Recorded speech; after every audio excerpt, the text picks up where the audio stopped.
The Voice of the Martyrs presents The Overcomers. The body of a 23-year-old Somali convert from Islam to Christianity, Momin Abdul Karim Youssef, was discovered in Mogadishu's Yakshid district.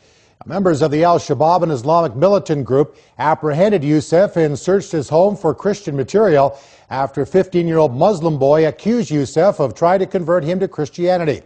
In an attempt to extract evidence against him and gain information about other Somali Christians, the militants knocked out all of Youssef's front teeth and broke several of his fingers. They then shot him twice in the head and discarded his body on an empty residential street. Now, since it's unknown whether Youssef disclosed any information during the torture, the underground Christians who knew him have relocated for their safety. To learn more about the persecuted church around the world and to receive the Voice of the Martyrs free monthly newsletter, please visit our website at persecution.net.